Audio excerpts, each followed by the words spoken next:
Hello दोस्तों, DPR study centre में आप सभी का स्वागत है। देखिए, आरआरबी ग्रुप डी का हम प्रैक्टिस सेट करा रहे हैं आप लोगों को। और इसमें ये जो प्रैक्टिस सेट के रूप में आप लोगों को हम कराने जा रहे हैं, ये प्रश्न आरआरबी ग्रुप डी में सभी प्रश्न पूछे हुए प्रश्न हैं। कहीं न कहीं किसी न किसी आरआरबी में, किसी न किसी रेलवे के एग्जाम में ये सारे प्रश्न पूछे गए हैं। तो आइए हम लोग इसको फटाफट देख लेते हैं। देखिए क्या है। जनगणना जनगणना की सूची के अंतर्गत वर्णित है। तो यह संघ सूची के अंतर्गत वर्णित है जनगणना। ऑप्शन नंबर बी करेक्ट हो जाएगा। संघ सूची के अंतर्गत वर्णित विषय है। तो देखिए, भारत का संविधान भारत को किस रूप में वर्णित करता है? भारत का संविधान भारत को किस रूप में वर्णित करता है? राज्य संघ। ऑप्शन नंबर बी करेक्ट हो जाएगा, राज्य संघ। आगे देखिए, मछलियों के यकृत तेल में किसकी प्रचुरता होती है? तो मछलियों को के यकृत तेल में विटामिन डी की प्रचुरता होती है। ऑप्शन नंबर सी करेक्ट हो जाएगा, विटामिन डी की प्रचुरता होती है। क्षुद्र ग्रह किन ग्रहों के बीच देखे जाते हैं? क्षुद्र ग्रह क्या पूछ रहा है? क्षुद्र ग्रह किन ग्रहों के बीच देखे जाते हैं? मंगल और बृहस्पति। मंगल और बृहस्पति के बीच देखे जाते हैं क्षुद्र ग्रह। ऑप्शन नंबर सी करेक्ट हो जाएगा। आगे देखते हैं, देखिए क्या दिया है। तुलबुल परियोजना, क्वेश्चन नंबर 5 है। तुलबुल परियोजना किस नदी पर स्थित है? तुलबुल परियोजना किस नदी पर स्थित है? तो तुलबुल परियोजना झेलम नदी पर स्थित है। ऑप्शन नंबर सी करेक्ट हो जाएगा। बाबरनामा के लेखक कौन है? तो बाबरनामा किसके द्वारा लिखा गया है? यह बाबर के द्वारा लिखा गया है, Baburnama. Option number B correct हो जाएगा। ऑप्शन नंबर बी सही है। अंतर्राष्ट्रीय महिला दिवस अंतर्राष्ट्रीय महिला दिवस कब मनाया जाता है? 8 मार्च को मनाया जाता है अंतर्राष्ट्रीय महिला दिवस। ऑप्शन नंबर ए करेक्ट हो जाएगा, 8 मार्च को अंतर्राष्ट्रीय महिला दिवस मनाया जाता है। प्रकाश वर्ष प्रकाश वर्ष वर्ष किसका मात्रक है? प्रकाश वर्ष किसका मात्रक है? तो यह दूरी का मात्रक है। प्रकाश वर्ष दूरी का मात्रक है, यानी ऑप्शन नंबर बी करेक्ट हो जाएगा। अगला प्रश्न देखिए क्या दिया है। देखिए क्या है। मानव शरीर मानव शरीर का सामान्य ताप कितना होता है? तो मानव शरीर का सामान्य ताप 37 डिग्री सेल्सियस होता है। ऑप्शन नंबर बी करेक्ट हो जाएगा, 37 डिग्री सेल्सियस होता है। अंतिम मुगल सम्राट कौन है? अंतिम मुगल सम्राट बहादुर शाह द्वितीय है। ऑप्शन नंबर सी करेक्ट हो जाएगा, बहादुर शाह द्वितीय अंतिम मुगल सम्राट है। भारत छोड़ो आंदोलन का नारा किसने दिया था? यह नारा महात्मा गांधी जी के द्वारा दिया गया था। ऑप्शन नंबर सी करेक्ट हो जाएगा, महात्मा गांधी जी के द्वारा यह नारा दिया गया था। राशियों की कुल संख्या कितनी है? तो 12 है। ऑप्शन नंबर बी करेक्ट हो जाएगा, राशियों की संख्या कितनी है? 12 है।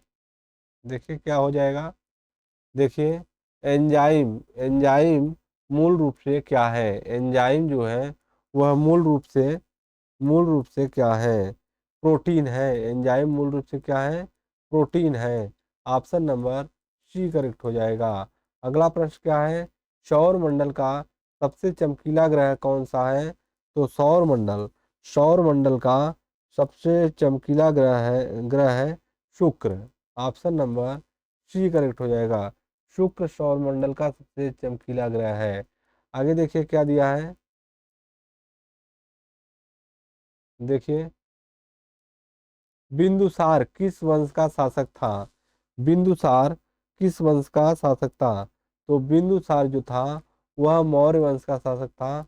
ऑप्शन नंबर बी करेक्ट हो जाएगा, मौर्य वंश का शासक था बिंदुसार। लिंगराज मंदिर कहाँ स्थित है? लिंगराज मंदिर कहाँ स्थित है? भुवनेश्वर में स्थित है लिंगराज मंदिर। ऑप्शन नंबर बी करेक्ट हो जाएगा, भुवनेश्वर में स्थित है लिंगराज मंदिर। देखिए, मकाओ की मुद्रा मुद्रा को क्या कहा जाता है? तो पटाका। मकाओ की मुद्रा को क्या बोला जाता है?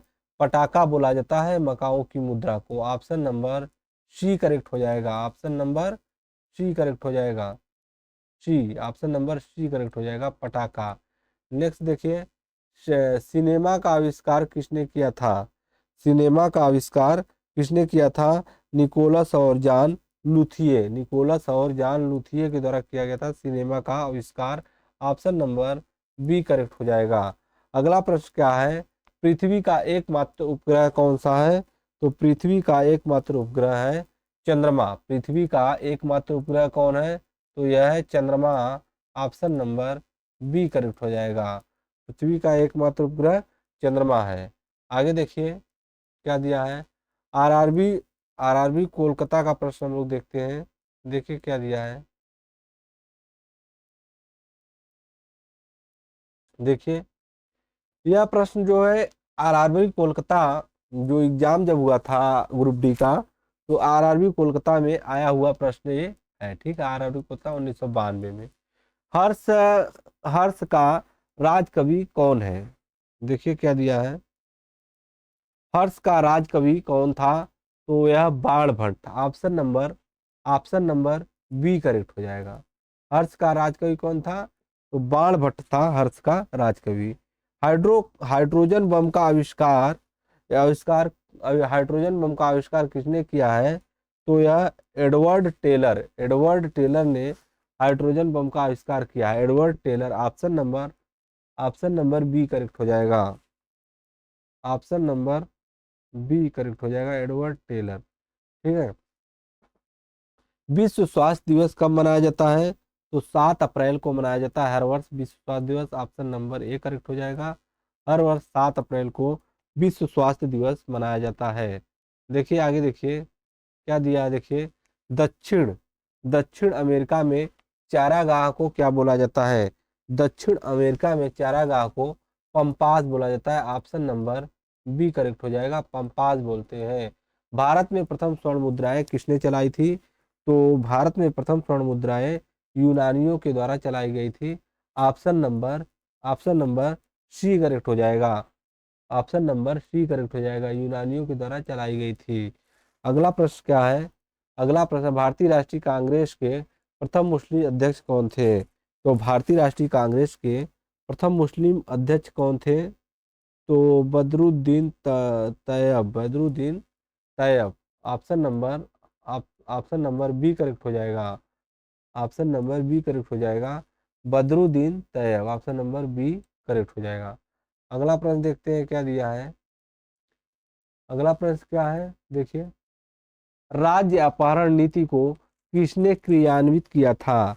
राज्य अपहरण नीति को किसने क्रियान्वित किया था? तो यह लॉर्ड डलहौजी के द्वारा क्रियान्वित किया गया था। राज्य अपहरण नीति को लॉर्ड डलहौजी किसके द्वारा?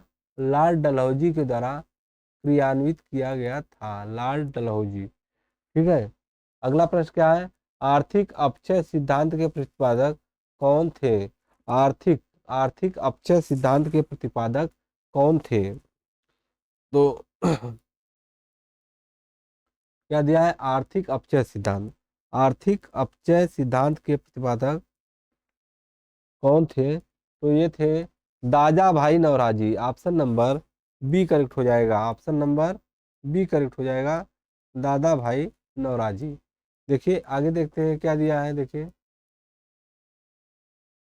क्या दिया है। राज्यसभा में मनोनीत सदस्यों की अधिकतम संख्या कितनी होती है? राज्यसभा में क्या दिया है?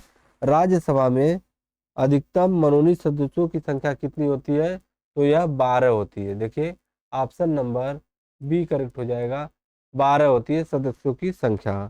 आगे देखिए क्या दिया है।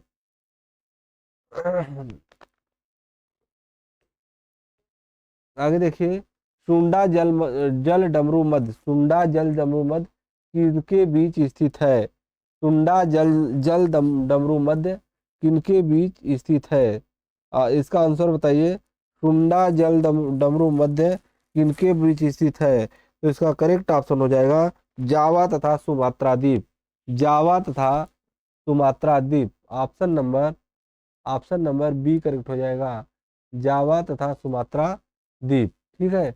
राष्ट्रीय आय का आकलन कौन करता है? क्या दिया है? राष्ट्रीय आय का आकलन कौन करता है? केंद्रीय सांख्यिकी संगठन। राष्ट्रीय आय का आकलन कौन करता है? केंद्रीय केंद्रीय सांख्यिकी संकलन, ऑप्शन नंबर सी करेक्ट हो जाएगा, केंद्रीय सांख्यिकी संकलन। अगला प्रश्न क्या है? गांधी इरविन समझौता कब हुआ था? गांधी इरविन समझौता कब हुआ था? तो 5 मार्च 1931 में गांधी इरविन समझौता हुआ था। ऑप्शन नंबर बी करेक्ट हो जाएगा, गांधी इरविन समझौता कब हुआ था? तो 1931 हुआ था। विश्व बैंक, क्या दिया है? विश्व बैंक का मुख्यालय कहाँ है? तो विश्व बैंक का मुख्यालय वाशिंगटन डीसी में है। विश्व बैंक का मुख्यालय कहाँ स्थित है? वाशिंगटन डीसी में। ऑप्शन नंबर बी करेक्ट हो जाएगा। अगला प्रश्न देखते हैं क्या दिया है। अगला प्रश्न देखिए क्या है। योजना आयोग का अध्यक्ष कौन होता है? योजना आयोग का अध्यक्ष कौन होता है? तो योजना आयोग के अध्यक्ष होते हैं प्रधानमंत्री। योजना आयोग के अध्यक्ष कौन होते हैं? प्रधानमंत्री। ऑप्शन नंबर सी करेक्ट हो जाएगा, योजना आयोग के अध्यक्ष कौन होते हैं? प्रधानमंत्री। आगे देखिए क्या दिया है। अर्थशास्त्र का जनक किसे कहा जाता है? तो अर्थशास्त्र का जनक एडम स्मिथ को बोला जाता है। ऑप्शन नंबर बी करेक्ट हो जाएगा, एडम स्मिथ को अर्थशास्त्र का जनक कहा जाता है। तो ये रहे प्रैक्टिस सेट। इसमें हम अच्छे अच्छे प्रश्नों को शामिल किए हैं और इसको आप लोग प्रैक्टिस के रूप में करेंगे तो काफ़ी जो है आप लोगों के लिए यह सेट जो है माने रखेगा। और अच्छे अच्छे प्रश्नों को हमने इसमें शामिल किया था ताकि आप लोगों को इसको करने के बाद लगे कि नहीं, हाँ हम सेट रिवाइज किए हैं। तो फिर मिलते हैं एक नए सेट सेट के साथ, तब तक के लिए धन्यवाद।